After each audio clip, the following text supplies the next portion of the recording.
Hello, bonjour, ça va? Welcome back to the 50 to 70 podcast. Hello. Good news, Cormac. The new Dacia Sandero? Nope, not quite.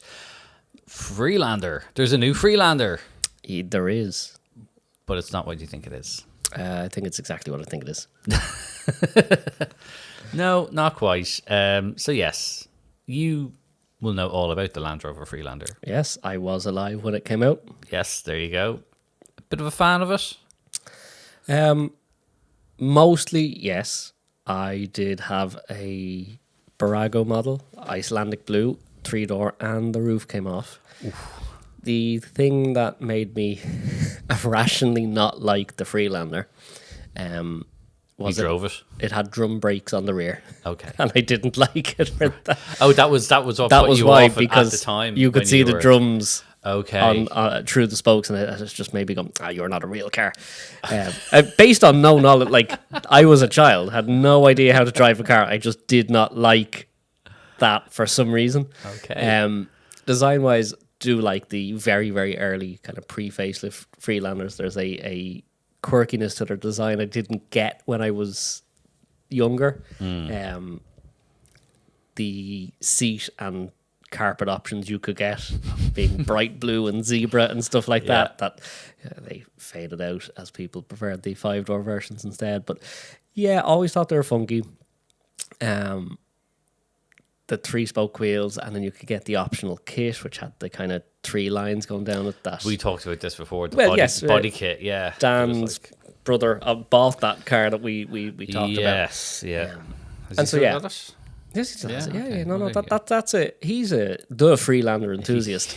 And so that was a nab it while you can moment for him.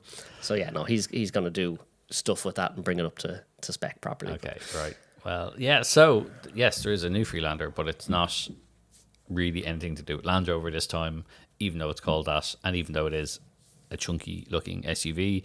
It's now part of Cherry Group, which own loads of brands like Amoda and Jaguar and all those quirky, weird, unusual Chinese brands that are coming our way. These sound like things you take in the morning to make you feel better. Pretty much, yeah. So Freelander is now a brand. It's not a car. It's just a whole brand. It's a lifestyle. It's a lifestyle. It's a way of life, Cormac. It's a way of life. And they're planning, they're basically planning to launch a whole boatload of these. So it's going to be anything and everything, all sorts of different shapes and sizes and stuff like that. They only made the one. Yes. There was only one first-gen Freelander. And now they're making it a whole brand. In much the same way that Land Rover are doing that with their, Defender is now a brand, Discovery is now a brand.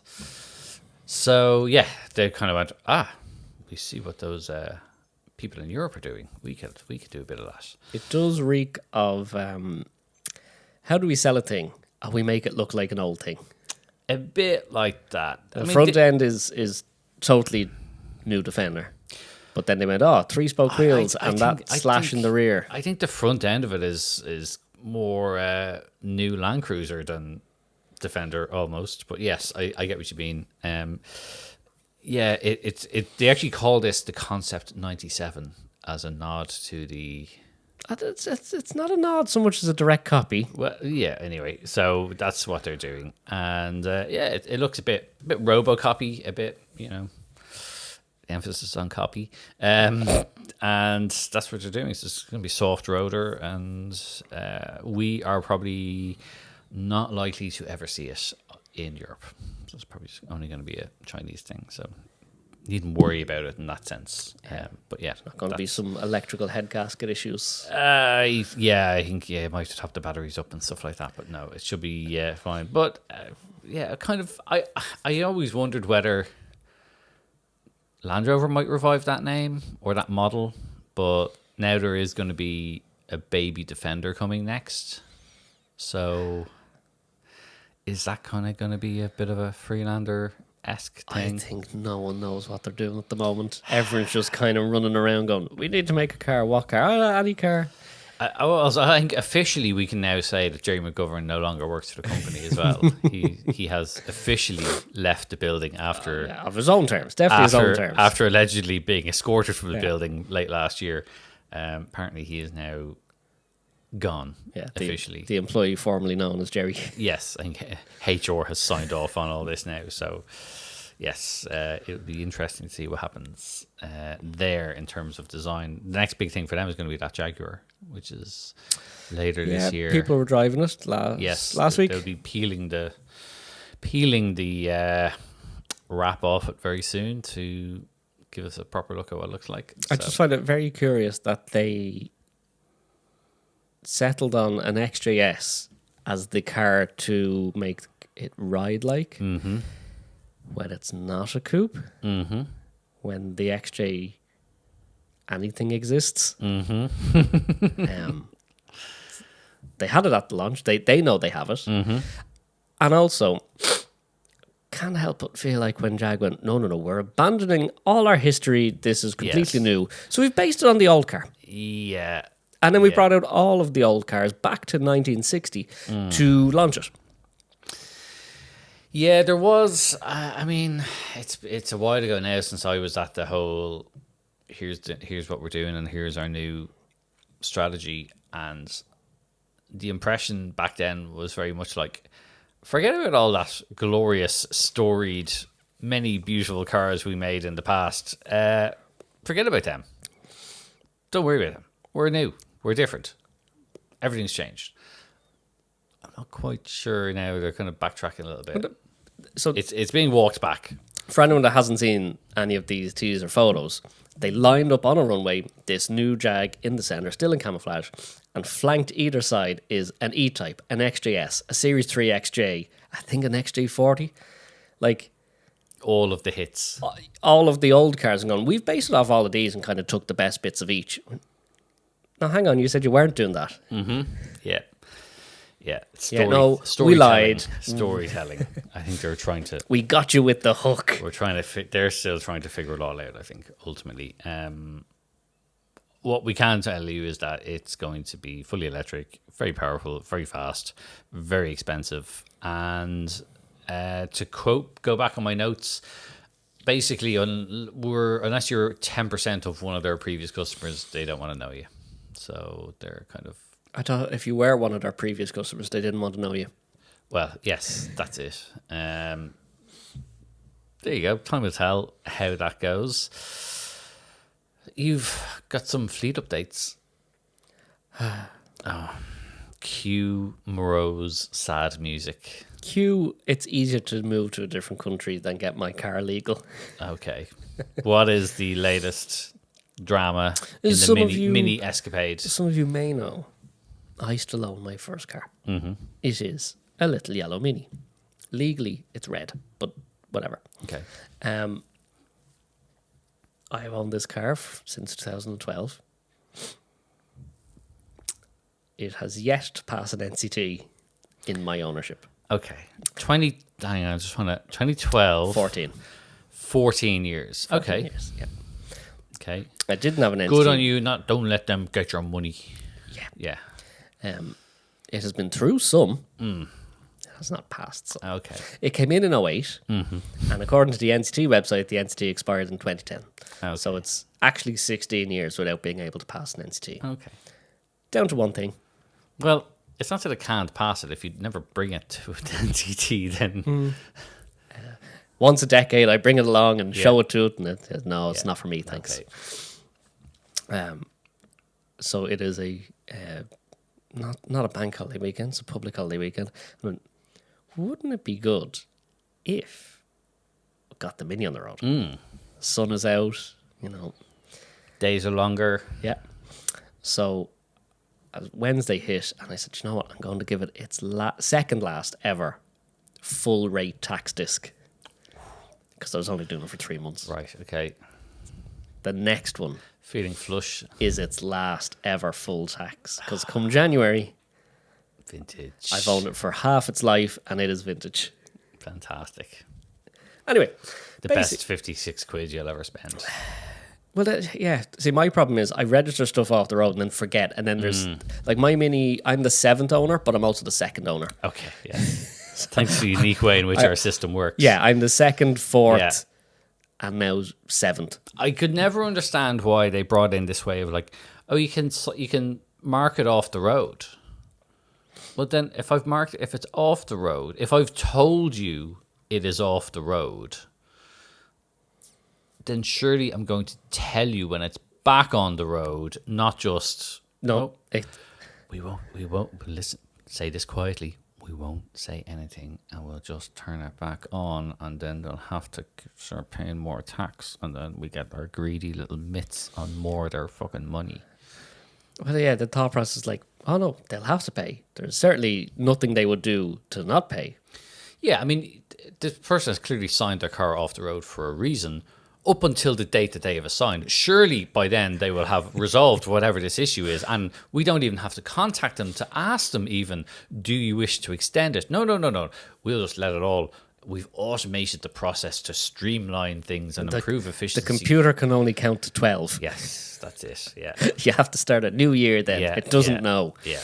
Oh, Jesus. My bigger gripe actually with the tax system, the online tax system, is that my car was registered off the road and I wanted to put it on the road from April 1st. Mm-hmm. Joke's on me, it wouldn't go. And I couldn't tax the car in advance. Yeah. I couldn't. You have to wait. On March 30th, I couldn't go, hey, I want to drive this car on Wednesday. From tomorrow, yeah. If I tax it now, so you can send out the disc that's valid from the 1st of April. I'm like, no. Oh, you can tax it from now, but we're going to charge you for a month. Of which there is currently 4 hours left. Exactly that. Yes. I was like, so that means I have to tax the car on the 1st, take it out, and then any guard can stop me and go, you've no tax disc. Go, yeah, bureaucracy. Yeah. Although you will have you then have to then print out an extra page of paper to show that your receipt that you've taxed it. I say bollocks to that. Although then they also have this, so actually we're going to get rid of tax discs altogether. Yes. You don't have to have that, but you will still have to have an NCT disc in the window. And we couldn't possibly make that we can't paperless. Make them all go away. It's like contactless payment. It's like, oh no, you can tap this card and that card, but not this card and that card. It's the bus. Our readers can only read one card. They can't read the card that already existed. We had to make a new one. No. Anyway, it was a bit too old men. Sorry, moaning. Statler and Waldorf moments. Yeah. Anyway, so blah blah blah blah blah blah blah. Mini is now taxed. Impressively, I did tax it at midnight, like 001 on the 1st. And the tax. Get my goddamn money's worth out of this tax. No, it was more because I was like, if this goes well, I am not getting out of this car for the weekend. Right. And obviously it's a bank holiday and, they'll all be out going, how can we penalise them? So I was like, I'm going to do my very, very best to try and get this disc. The thing arrived the next day. Someone accidentally did their job in the tax office and sent it out immediately. Yeah. I walked down to the hall and went, oh. Yeah. How have you done that? Yeah. So anyway. They can do some things very well. Anyway, moving on. How did it go? So the Mini has historically failed every single time on emissions. And apparently this is a bit of a thing with Jap Minis, particularly SPI Minis, which is mine, that they're always a bit tricky to get through, especially if they're in any way non-standard, which most of them, having been in Japan, are. The MPIs that were sold here and in the UK, much easier to get through, and the older cars, they're already vintage, so they have different emissions regs. My car has always been phenomenally over. Right. Like, it's not running right. Okay. Is your Mini a bit like when you see one of those fully loaded B-52 bombers taking off? Like it's just my car constantly thinks it has to do, a fuel dump before it can land. Now, partly I blame the NCT for trying to make of course. Only partly. Of course. Hang on though. Before we get, what is it with the Japanese ones though? Is it people modify them? Okay, is it just modifications, or was it like did they get different spec engines? It's a single point injection, so it's basically an electronic carb. So we went from they all were carbed. This was the first injection one, and then later the cars were MPI, multi-point. So they had coil packs and 4 fuel injectors. Yeah. Mine is literally an electronic carb. It's one jet into a throttle body spread into all the cylinders. Then, But if that's electronic, does that mean it's just like it's not working properly, or is it just any one of a number of things? Okay. Could be it. okay? We know what it is, but any one number of things like it could be. Schrodinger's engine fault. It is both not there and there. Yeah. Okay. As I said, I partly blame the NCT because you can look at the Mini and go, that is a 60-year-old car. It should not conform to the regulations of the rest of the cars. Yeah. Every other car by 97, they pretty much all had airbags and OBD and stuff. Yes. Minis didn't. No. They didn't have them. No. My steering wheel is wooden. Right. Like, come on. So part of it is that. I just go, come on. There is a way to get specifically Jap SPIs. You can get the NCT to allow them everyone's drowning out. You can get them through on carb allowances. Okay. So stuff like my Volvo, that's carbed. That's 91. And pre-91 there's no low idle emissions test. It's only high idle. Okay. Or one or the other, whatever it is. Okay, yeah. Basically, you have a much broader range because obviously carb stuff doesn't really work the same way. And they're a bit more lenient because they're owl fogies. But there's a way to get SPI minis onto that. We tried that. There was an argument in the test centre in which we were not involved in. It was between the shift manager and someone higher up. And they were like, no, this is banned. And we're like, we just asked, could we use your own regulations? So, yeah. Okay. Anyway, that's all irrelevant. The car isn't running right, clearly. After many, many years of learning, we've gone, the lambda is in the wrong place. Okay. We don't know how or why this has ended up this way. That doesn't sound entirely like it's your fault. We're going to say it's Japan's fault. Okay. Basically, there needs to be a reading from the lambda so it knows how much fuel it's burned, so it knows how much fuel to put in. In a Mini's exhaust manifold, you have only 3 branches. It's a 4-cylinder car. So you have one for cylinder 1, 2, or 1 for cylinder 2 and 3, which is a Siamese pour, and you have 1 for cylinder 4. And my car has what's called an LCB, a long center branch. So the one for cylinders 2 and 3 runs all the way down as one big pipe, and the outer ones come and meet it down at the bottom in a collector, and it becomes the exhaust. The lambda is on the 2 center ones. Right. So it's only getting a reading of half what's coming out, and it's dumping fuel in to go, Jesus, you haven't got enough here. Okay, right. Let me get that for you. In other words, your lambda is drunk. In other words, you can run other cars off the back of my car. Yeah. Okay. It is a strong smell from behind my car. Rich. Yeah. Now, it also has no cat. Okay. Because it sounds better. Okay. We'll take that. I didn't take the cat out. It's always how it came, and I always loved the noise of it, and I never want to change it. But it's running so rich that you can't put a cat in until you get them figures down. Because it'll essentially, it will melt the cat literally by the end of the road. And I've been with the exhaust place and with Mini places, and we chat about this and going, yeah. Anyway, the long and short is I decided I'd book it. I taxed the car on for the first. I saw an NCT slot for the second. I went, fuck it, we're going for it. Here. Booked it, and then had essentially 48 hours to make everything happen that it needed done, which was tracking, because I put new ball joints in it, headlight alignment, because I put new headlights in it, fix the emissions by moving the lambda sensor, buying a new lambda sensor, making a new loom, and moving the lambda sensor, and adjusting one of the rear brakes. Okay. 48 hours. So we are go, no go for launch. Enter the 24 clock. Okay, yeah. We failed at the second hurdle. Okay. We got the brakes done, brought the car down, moved the lambda, and it moved the figures slightly. Right. Can you put the lambda in the car behind your car in the test center being tested. That's kind of where I need to be. Yeah, we moved it, and it did move stuff.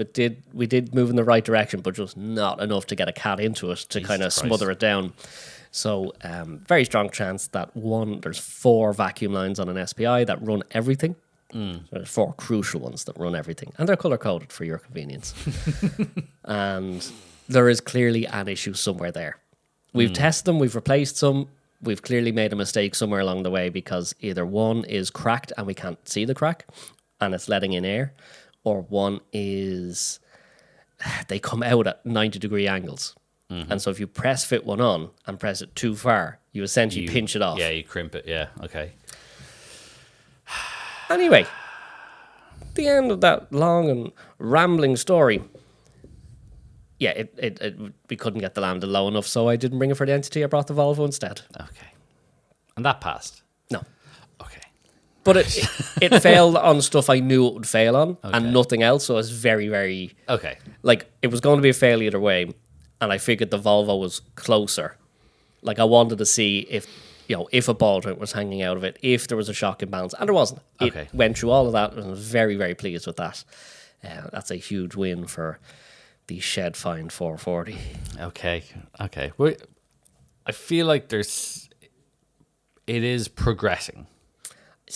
It's funny because it's 14 years of me in this car having an argument going, what are you going to do when it passes? Sell it. No. It has to pass. This will be in my ownership, it's only ever normal NCT and it will give me until February, and the car in January turns 30, so it then gets a 2-year NCT. Yeah, okay, right. And so it will be its only ever normal NCT. Okay. Oh, come on, we have to get this. It has to be done. Okay. It's a constant battle, me and this car. It never ends. It's funny, I go in and out of love with it. There's times when I go, no, you're going back in the cave, and I'm putting the cover back over you, and I'll see you in a couple of months. Think about what you've done. Can't deal with you now. Think about what you've done. And then there's other points where, like some drunk girl, I would go, I will fix you. Lo and behold, I couldn't fix it. My 2CV is about to come out of its stasis. This was the idea. The sun has it's making an appearance. We'll take the 2 old cars out, and we'll be all cool. My 2CV is currently getting revived, and hopefully we might be there. The last time I used it, which was last year. Oh, when was it last year? April? No. I don't know when you last drove it. I think I was the last person to drive it. Possibly. I can't. It was a long time ago. Anyway, and the last time I drove it, it was starting to make a bit of a peculiar noise, which we think might be clutch release bearing. We're not too sure. But anyway, it got put into storage, and then I didn't promptly forget about it. I just got too busy, and then just 1 week became 10 months, and that's it. So but it's been so long that the fuel I had to drain out of it looked like it got up a lot of times during the night. Yeah. Not ideal. So good news is it's still a very low mileage Citroen 2CV, and but it is now back out and getting prepped, and hopefully there was a few niggly little things that we had to get done with it that the good doctor is currently attending to, and hopefully that will all help. And then the plan is, now that summertime is just around the corner, is I'm going to move that car down to my place here in town, and I'm going to have it here rather than being locked away in storage, on the basis that I will use it a lot more. The big thing was the battery. It had a horrendous electricity leak, and a cause of much frustration, because no matter what you did, every time you go to start it, it would just be, because it's on 6 volts as well. Yeah, you can't jump it off anything. Yeah. And you can't bump start it because it's got a traffic clutch, so it just kind of goes, you just push I'll it. absorb this. You're literally just pushing it. Yes, you can't jump start my car. And also when the engine is absolutely dead stone cold, hand cranking it also is just, you would need 2 Brian Blesseds to do it. Despite the fact that it's a small engine, it just, no matter what we've done, it's very easy to hand crank it when it's up and running and has heat in it. But when it's cold, just forget about it. You got too much compression. Yeah. It's a high comp 425cc. That's it. Yeah, 425cc. Anyway, the good news is, between you and the good doctor have found a battery solution, which is actually came from some Porsche 356 owners, but it seems to be it's a new type of. It's still a 6 volt. A lot of people with my car convert them to 12 volt for very obvious reasons, but I am a stickler for preservation, so it's still on 6 volts. So previously we have ran your car. This is like, I feel sorry for anyone who's looking forward to this podcast. Yeah. Previously your car ran a water cell, like a plate Yeah. 6 volt battery. Old school, very old school battery. Yeah. Big, large rubber brick Yeah. with contacts on the outside and many ways to electrocute yourself off it. Yes. The new battery that's gone into it is a sealed deep cell. It's a deep cycle battery. So it's designed to sit for ages without discharging. Expensive. Yes. Really expensive. Like, usually the batteries for your car are expensive. This was twice. Yeah, I know. And they weren't, like, those big old batteries were, Jesus, they were not cheap. The other difficult thing with those big old batteries was getting them to fit into the 2CV because of where the battery box is very close to the bonnet coming down on metal bonnet and, arcing and all that kind of stuff. So this seems to be a better solution. We have to kind of make a bit of a bodge to fix it in, but it's much better. And they're filled with water and they vent off and you have to top them up with deionized water and they can't tilt or anything like that. The new battery, you can play rugby with. Yeah. I will be getting one for the Mini. Yes, yeah. Definitely the way to go if you have an old classic. Yeah, especially if you're going to probably use it infrequently as well. Yeah, they will sit well. Yeah. Anyway, it's not an ad for No. batteries. Anyway, so the good news is we're making good progress and hopefully that will be out very soon. And because I drove it from the shed to the shed, it continues my streak of having more miles in that car than you. Yeah. You have a long way to go to catch me. I've a very long way to go to catch you since you did drive that all the way to Ireland. But from the Alps. But yes, the plan is I want to use it a lot more. And having it here in the city centre will be better for it. So yeah, there we go. We'll keep you updated on that. Shall we get to the most important news of the day? Yes, the car launch that they forgot to invite me to. Yes, that's it. The Renault Twingo. Only one of us could go, and I was the chosen one. Yeah, I'm very sorry about that. Now, let me just have you ever driven a Twingo? Technically, yes. An original Twingo? Technically, yes. Yes, technically. Before that trip? Technically, yes, actually. So, where do we start with this thing? The design, first of all, is incredible, which we already talked about the design. Yeah. But it really does. When you see it in person, it's like, this thing is just like a concept car. Like, it is, it's like, I can't believe. Normally, we get a concept car, and it looks amazing and looks fantastic. And then you get a production car and it's watered down and it's not quite, they had to make it legal and all that kind of stuff. Renault, no, they seem to have no, we got this figured out. And it looks great. All the colours. I saw someone on the internet moaning about, there's a picture of the Twingo parked next to the original Twingo. Someone said, the size difference. Cars are so... They have to be so big because people keep getting hurt by them. This car is a tiny car. Yeah, it's quite small. It is quite small. Now, the original one is even minuscule. Smaller. Even smaller, but my God, what would you rather have a crash in? I think I know the answer to this, and it's not the original Twingo. But yes, when you see it next to its great-grandfather, there is a bit of a size difference, but a very clear resemblance between them. Because after the first gen Twingo, they went in different directions altogether, and there was never like a big commonality running through them in terms of character line. Or there was like only that. ever one thing, and that was in the second gen Twingos, they kept the same exterior door handles at the first. Yeah, That's it. That's the it, only yeah. thing that was ever carried forward. So this doesn't have that, but it does have proper door handles, and it gets 2 more doors. So it's a lot more practical. And the thing that really struck me about this was, and I'll get into what it drives like in a moment. This thing, I think, is actually going to eat the Renault 5 That's controversial. because it is smaller. It has a smaller battery, so this is only electric, and we probably have lost some of the podcast right there, but stick with us if you're still there. So it's only got a 27.5 kilowatt hour battery, which by EV standards today is very small. But I'm not buying it if I can't drive it to Portugal in one go. exactly, one of those. Listen, Joe, it'll do 263 Ks on a charge. Not very far. Again, I'm trying to think of the last time I did 260 kilometers in I one know, go. but by current EV standards, not very far. And if you're doing that on the motorway, you would get a lot less than you would probably get, in my opinion, half that at motorway driving speeds. So Briscoe has to stop for a wee.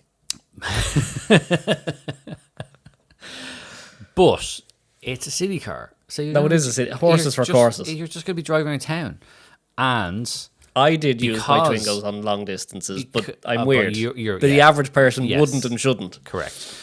And the thing is, it only weighs 1,200 kilos, whereas the new Audi RS5 plug-in hybrid is 2.7 tons ish. So If you had you an know. original Twingo and some very fat friends, you could get up to that number. yes. But again, you have airbags and you have crumple zones and all this other stuff in this new Twingo that you probably didn't have as much of in the original Twingo. Anyway, point is, they've cut their cloth accordingly, and that's the important thing. And it's bloody good. In fact, it is so good that it's got more room in the back than the Renault 5. Because the Renault 5 is, unless you are a double amputee, getting in the back of it isn't the most comfortable of experiences because of the fact that it has a short wheelbase and 18-inch wheels. It's a 3-seater, essentially. Yeah. You fit 2, perfect, lovely. Yeah. If you have a third mate or maybe a fourth mate and you're like, come on, we hop in and we run down to, go for dinner or something, you'll make it work. A 3-seater in the sense of the third person sits sideways like they're on a chaise longue. Yeah, you know, you're not too squished, but you're also not buckling in for a long trip. Yeah, exactly. This gets around that by having sliding rear seats. A la original. A la original. So there's only 2 seats in the back. It's only a 4-seater, but they slide forward and back. And when it's all the way back, all right, I'm not the tallest. I'm 5'9", but I would say I am of average height, and it is loads of room in it. So bonus points there. You get all the same stuff in the front that you get in the Renault 5. So you get the touchscreen and Google and all the mod cons you'd want. But the thing is, none of that matters because it's actually a peach to drive. Doesn't drive. It's not harshly sprung like an EV. Like, you're not going to lose your fillings. It rolls a bit in the corners. It's got 82 horsepower. It's like, it doesn't have a whole lot of power, but it That's it feels, 7 more than the latest version of the original. Yeah. So it doesn't. It just feels like a very normal car, and it is just dripping in character. Like there's so many like nice touches. It has all these oblong shapes in it everywhere. When you start to look at it, you start to see more and more. And even on the digital dash, it's got 2 vertical oblongs, and your speedo is on the right. But as your speed increases, the oblong shape that it's in actually sort of tilts to the left or to the right according to the speed. And like, I didn't notice it at first, and then I was driving it because it does it so subtly, and I was like, "Hang on, is that fucking thing? Is that move?" And it is. It's just ever so slightly just moves a bit, like almost like a sort of screensaver. But it's just just so many nice things about this car. Lovely to drive. Sad news is we're not going to get it for a whole more year almost. So right-hand drive is not happening till the end of this year. So There's we will have to only wait. one thing I don't really like about its design. Okay. Only one. Well, I'd love if I had 2 doors, but whatever. Get with the times. It's either 4 or none. So, the steering wheel. The steering wheel is the only part of the entire car that's not personalized to that car. Yeah, but they were never going to do that. No. It was just... I'm aware of why. I just wish they had of. Yeah. It's just so expensive to do now. Yeah, but it's that one steering wheel costs millions. Which is a pity. Yeah, which is a pity. You also can't, unlike the original, you can't open the bonnet on it. Oh. It's a bit like the Audi A2. It's like, oh, you don't need to. You don't need to. You don't need to know what's in you here. don't need to go under here. So you can't open the bonnet. But if you need to top up your washer fluid, it has the 3 faux vents that the bonnet had on the original one, but they're just 3 plastic things. And then there's a little... Now, some people at the launch kind of moaned about this, which I don't really see the point of, but you've got a little plastic key that goes on it, a bit like a locking nut kind of thing, that goes on and that lets you open it, and the key is in the toolkit for the car. And people are like, oh, I might lose it. Like, but you also could lose the key to the car. Yeah, I mean, there's like these doddery old journalists that were like, I have to find fault with this somehow. And that was what they... So that was cited as an inconvenience. But see, if you didn't have that, then people like me could come along in the middle of the night, find your Twingo parked at the side of the road, press the button, open it, and put a lot of fairy washing up liquid in your wash bottle. And then when you go to wash your windscreen, instead you get Sud Surprise. So I think the key is a good idea. Yeah. Anyway. Or... maybe an internal release, whatever. Don't care. Anyway, yes. Look, we all... This is part to do. It's like with the EQS. The EQS, you can't open a bonnet on the Mercedes, and you have this little dishwasher tablet port on the side of the thing for doing your washer fluid. So it's a novel way, and I liked the fact that they did it by going, we're going to keep the 3 vents, the look of the 3 vents there. So bravo. It's a lovely thing. It's going to be under 20 grand here, which I appreciate. 20 grand is still a lot of money, but by new electric car standards, probably not. And from what I've seen from driving it, this thing uses so little energy. It's uber frugal. So I think this is going to be an exceptionally cheap car to run when you have it. Do you think you wanted to get will it. Look better once dented? Yeah, I mean, that was the thing, that all the cars were brand new and perfect, and it really, I'd like to see one on steel wheels with a dent in the front wing. But yes, someone smoking with the windows up. Somebody smoking with the windows up, that kind of thing. Yeah, absolutely. Oh, maybe a different coloured bumper to the rest of the car as well, just for added. These don't have bumpers. True. Well, they These do, have but two, they have two little bumperettes. They have little overriders almost.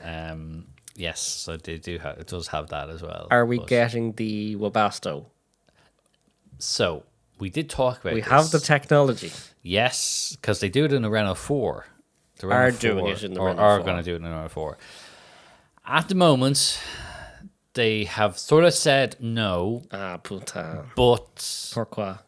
But they kind of cited cost as the main thing for doing it.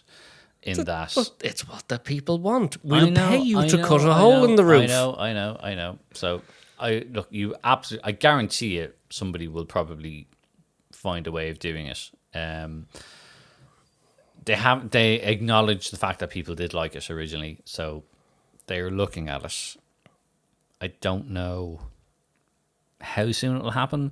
I think what they will also see with it is, I think every year you're going to see like different colors. Yeah, it's kind of what they're doing with the 5, where there's a different palette for each year. Kind of, yeah. So I think that kind of thing. Which it kind of, the first, as we all know, harked on about it.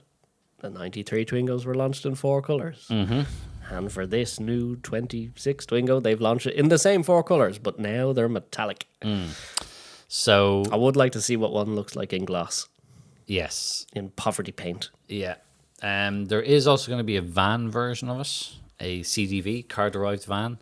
So basically 2C Twingo with just a bit of a bulkhead behind it for, I guess, like, you know, if you work for a big company that wants to just have a few of these for running around, but still kind of funky. Could be a great parts I think delivery there was vehicle. originally there was a Twingo van. We never got it, or sorry, we didn't get any Twingo, but it wasn't that popular outside of industrial workings. Yeah, exactly. So, but still, I think there could be some cool. They also, bit of a minor scoop. So you know the way Alpine is now like the performance brand for, and there are with the Renault models, they also have a bit of a tie over in that they have like a version called Esprit Alpine, which is like our kind of sportier looking range topping models get this kind of thing. Because Renault folded up Renault Sport. Because they don't, we've got Alpine now. Alpine is the sports brands.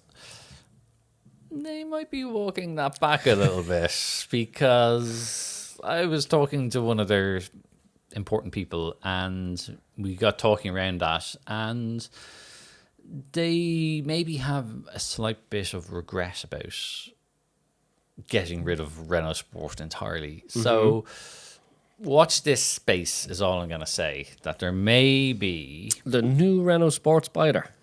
There may be something happening in the future with Renault, with its existing models.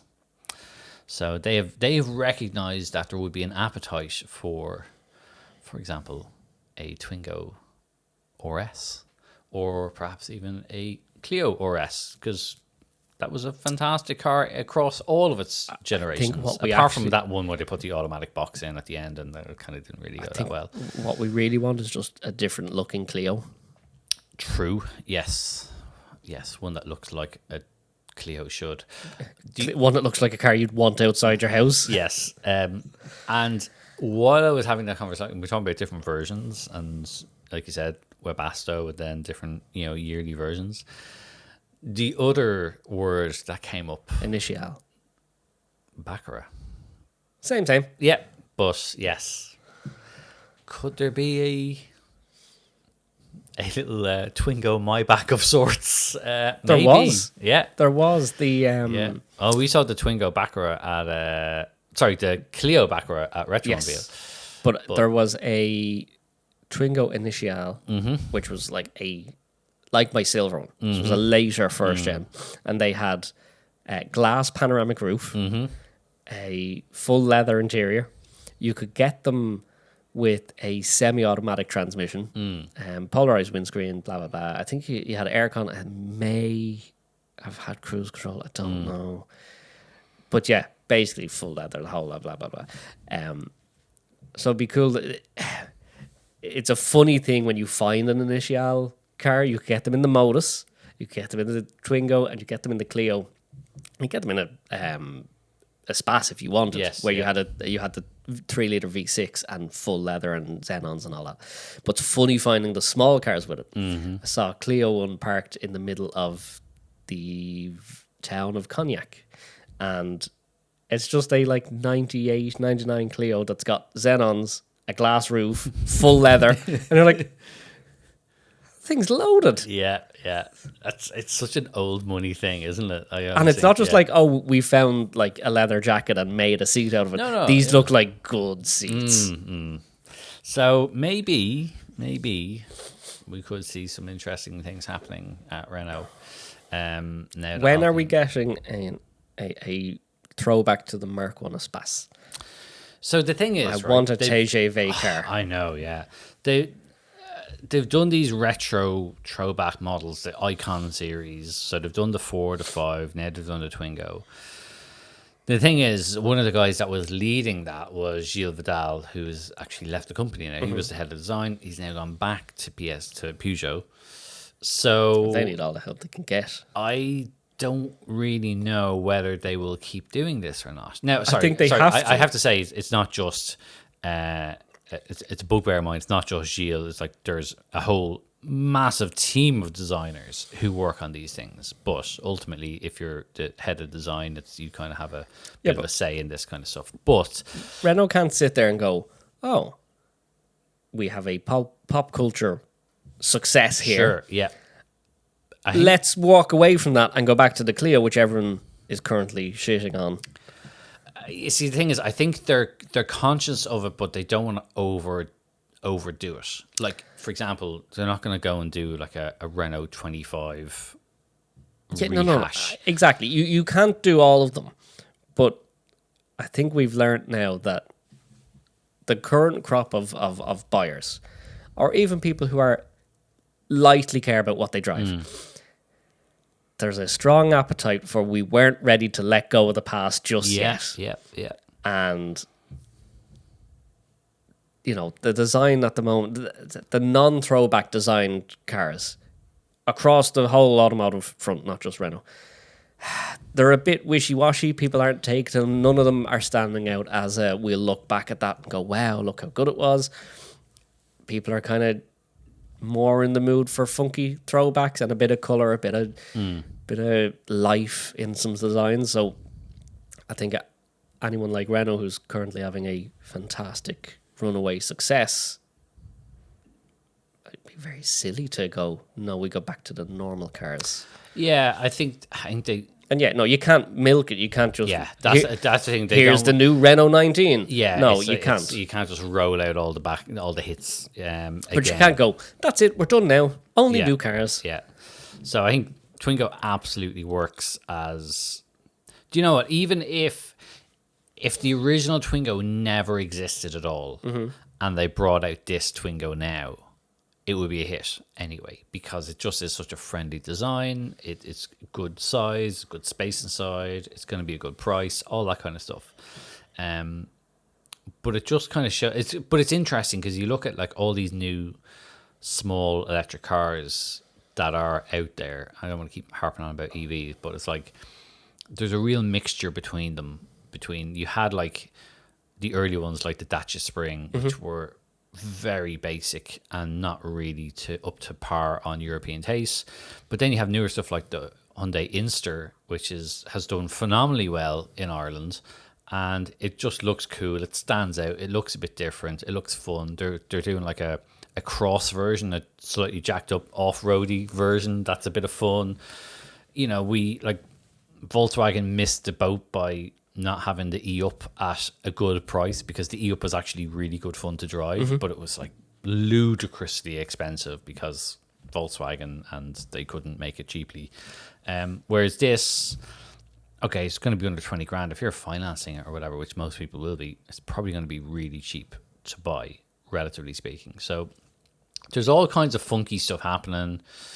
I just recently drove that Kia EV2, which is another small, compact, chunky electric thing. It's just like suddenly they're like, these things have really strong design and they have all the tech in it, and it's like, oh, actually we're kind of getting fun, good stuff now.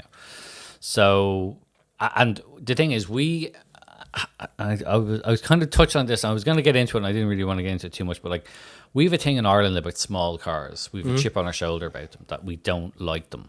I love them. I know, but we are we're at the, are not the... We're at the other end of that spectrum, pal. It's that they're seen here as, oh, either like that's all you could afford, they're too cheap, or is it your first car or whatever.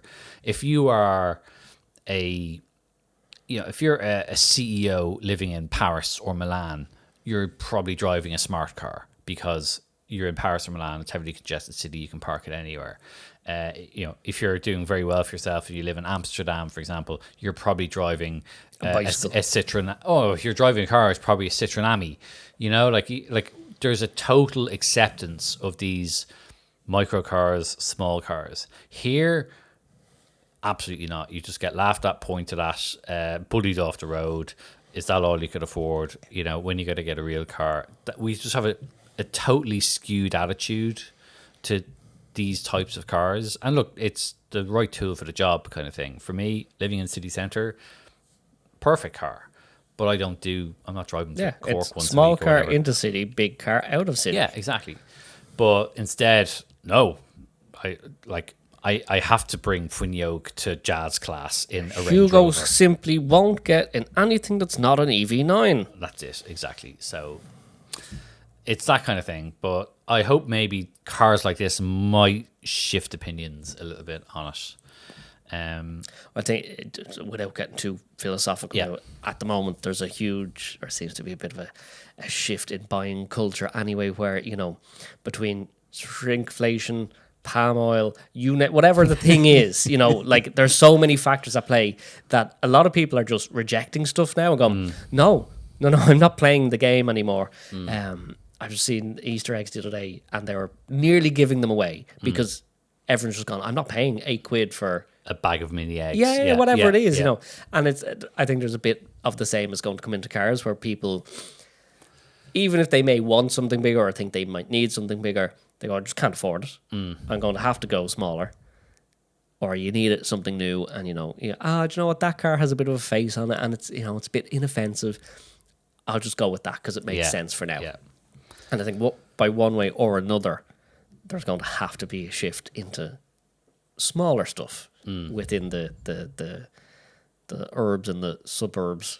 Yeah, it is like the new car pricing is just getting so expensive, and to be slightly in their defense, it's not just the car brands purely doing it themselves. Like there's so much more is now mandated in cars, like all these beeps and bongs and driver assistant stuff, and they are all drivers of inflating the cost of the cars, but the car manufacturers have to have this in. And I just think it's kind of a bit counterproductive because it's what it's doing is Europe is saying, hang on, you've got to have all these safety systems in your car now because we want to make cars safer. But at the same time, you're making the safer cars more expensive for people. And then on top of that, by the time it gets here, the government lob all the tax on top of safety equipment, which then makes it more expensive again. Now, if you want to pay, if you're getting heated massaging seats, fine, and it's covered in whale skin, foreskin, or whatever. That's okay. That's a let's call it a sort of luxury tick box. But there's no way, like the government should not be taxing autonomous emergency braking, airbags, additional airbag safety packs. All these sort of things that are designed to make people safer and make it better for everyone on the road. Those things shouldn't be taxed. True, but again, it's kind of They can't give it up. I refuse to enter that argument because it won't end well for me. There's a very big keeping up with the Joneses approach to buying here in the UK. Well, look, whatever the UK do, we copy, except for the good things. MOT. Underground, metros, tubes. But if you look at outside of, say, if you look at France, outside of Paris, there's so many old cars kept on the road. Oh, yeah. Like, and there's a nice harmony between new and old, but people have just old tat as still a car because it still gets them where they need to go. Italy, very similar, especially in the lower half, the Mezzogiorno, as school taught me. Yeah, Portugal as well. Spain, the whole lot outside of, the cities in Spain. A 406 is their version of a Merc 123. Yeah. You go to Portugal, it's like, it's like a time warp. You go outside. Mark II Golfs everywhere. Yeah. So Europe, lower Europe, shall we say, because I know kind of as you're more towards the Nordics and Scandics and even Amsterdam, Belgium and all that, they do like a newer car. They you go there, you'll see some older stuff and some American stuff because of cultural things, but there's a lot of Polestars. There's a lot of just kind of newer things in general. Yeah. But the lower half of Europe, tat.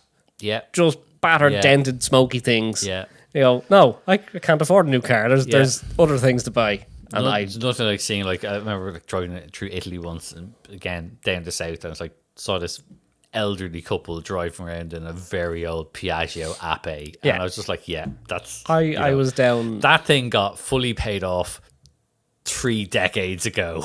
I was down in years ago, down in Positano in Italy, before all the celebrities made it popular. Oh, of course. Yeah, Such there's a trendsetter. Yeah, Such a hipster. But this, I mean, almost caricature like fat Italian fella, you know, sells apples and potatoes by a bag. That's it. He just trundles down the road on this in and around this ape, Yeah. noses it into a space against a stone wall overlooking a beautiful vista, gets out, lifts the back and puts it into the rest of the space. Yes. Yes. I was like, yes. yeah, Yeah. live for it. Yeah. You know, A people, different way of life. when Yeah. everyone has tatty shit and you park by feel, it's brilliant to watch. You go, Yeah. oh, this is perfect harmony here. Yeah. 100%. Yeah. That's love to see it. As I've said many times, been in Jarnac with Dan and the likes, and like we've been at the supermarket. I've seen an early Auntie going, oh my God, an early Auntie. And this Yeah. woman's like, is he about to rob my car? They're like, oh shit, no, you have to go. No, it's actually just normal here. Yeah. Yeah, I've done that. I've been on launches and I was taking a picture of a car and like getting scowled out the window at, like, what the fuck are you taking a picture of my car Yeah. for? It's like, because it's been 10 years since I've seen one of these moving. Yeah. Like, yeah. The only outlier to that, oddly enough, is a Twingo. People, even if you're not into cars, people get that people will wave at Twingos. Yeah. Yeah. Like I went into a model shop in France. Now, granted, there's obviously a passive interest at minimum there. But I goes, oh, have you got this Twingo? And they go, no. I said, oh, he said, do you have a Twingo? I said, yeah. I said, I have one in Ireland. They went, oh, no way. And he was telling me about how, you know, when he was a teenager, him and his mates, they all piled into one and they drove from Lyon up to Amsterdam for a summer holiday and all that. Awesome. You know. Yeah. That's one of the few cars that transcends through it's just a car. Yeah. Oh, 100%. Yeah. Yeah. 2CV. It's kind of the same really as well. But yeah, it's a cool thing. So yeah, if you want to know everything deep dive on the Twingo, completecar.ie, I've got a review there. I've done a whole like 20 odd minute long video on it. It's on the Complete Car YouTube channel. Please go and watch it. You will get to see me swearing. And as opposed to hearing, it's a totally different medium. Yeah, exactly. Yeah, and you'll get to see all the cool details on it. But yeah, it's a mega thing. There's actually a whole load of videos that have gone up recently, so go and have a look at that because there's lots of cool content there if you're more into newer stuff. And that's it. Any other business before we wrap things up here? It's been a while. Give us an owl share somewhere. Give us an owl review on wherever you listen to podcasts on. No, yeah, that's big. Sorry, yes, 100%. If you're on Spotify or anything like Apple that, Apple Podcasts, Google, whatever it is, wherever you get your it podcasts. only takes you a minute, but just what you can probably even do it while you're listening to this. Just tap, put a review, put a rating. Please make it a good rating, please. The lads are sound. Exactly, all that kind of stuff. You've 89 other episodes after this one that you can get through if you haven't listened to it or if you're new to the podcast. So subscribe. Also, if you haven't checked them out yet, you may have seen some on the feed called Doppio. That's our little midweek light bite, short and snappy podcast on topical issues. So check that out as well. And that's it. I think we will see you back again next week. Hopefully see you for some form of live interaction very soon. Before too long. Yes, be it a show or the next Cars and Coffee, which we are working on. We don't have a date, but we are working on. And we have our quiz coming up, so get studying. We'll talk to you next week. Bye. Thanks for listening to the 50 to 70 podcast, brought to you in association with 3FE Coffee. They've got 8 locations across Dublin, and you can also get all your coffee needs by visiting 3fe.com.